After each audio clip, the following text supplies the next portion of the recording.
iki mbok udunake dhisik. Aja nganti mbok udunake dhisik.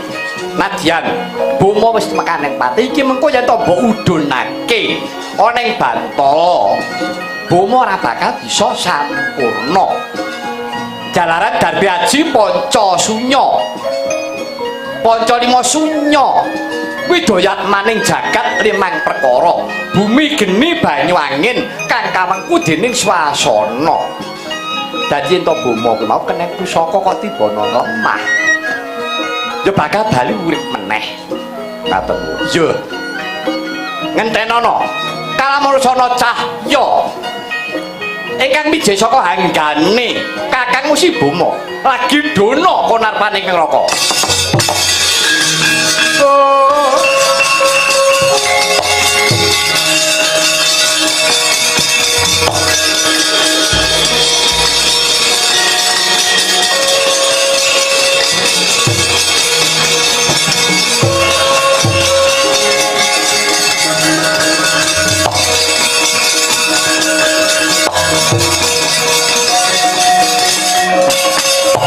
Kacawita ana Cahya ingkang cumalorot mijih saking hangganira nggih Sang Stijo. Ugi wonten Cahya ingkang saking Dirgantara. Punika cahyanira ingkang Ibu Bathari Pertiwi ingkang rikala semanten amandhangi kumanarina ingkang putra nggih Bomo Nrakasura.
Ratuku mati, patihe bela.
Badhe tindak pundi anak Mas Sawarka?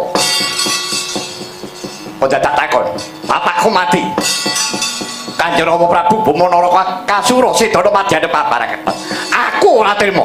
Tak labrake wong Ndarawati. Alampun ah. Mang manut kula. Lho. Wong bapakku temekane pati belane kok ora entuk. Jemang belane sinten? Bapakku. Bapak sinten?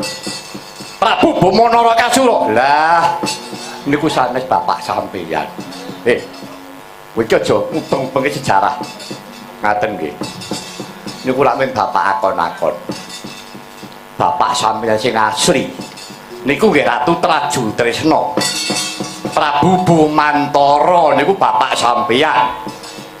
Lho, kok iso Setijo kuwi bapakku. Lah riyen Kang Rama niku prajanipun tasih negari Surateleng Prabu Bumantara ngraman teng Ndarawati.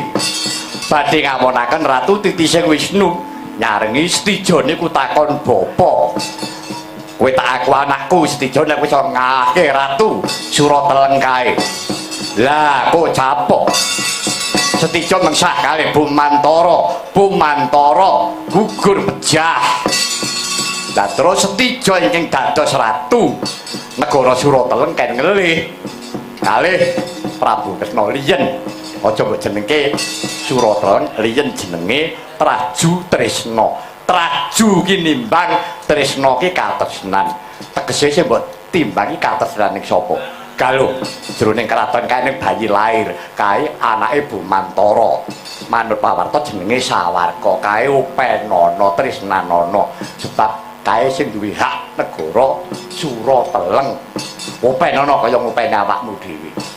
Mila panjenengan dipun openi kaliyan Setijo menika. Lah kene apa cangkemmu ora ngomong biyen-biyen?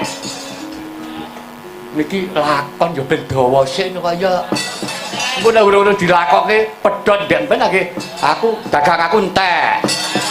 Sampeyan pun kok langsung riyen siji dina salen wektu mawon.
Mandura. Iya ya iki.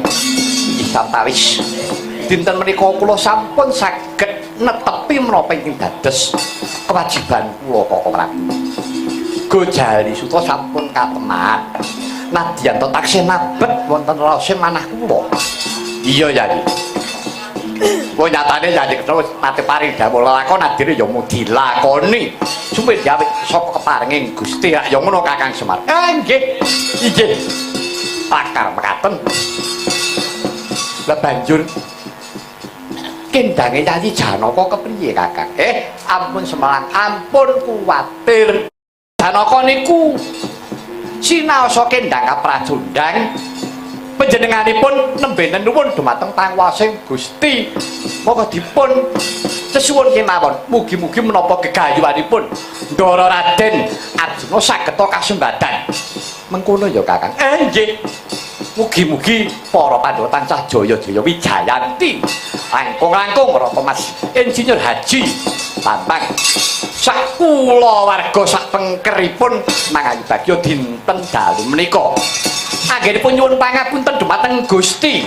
Tresnani kaliyan para sanak kadang tansah winkuwe karahayon slaminipun. Matur sembah nuwun.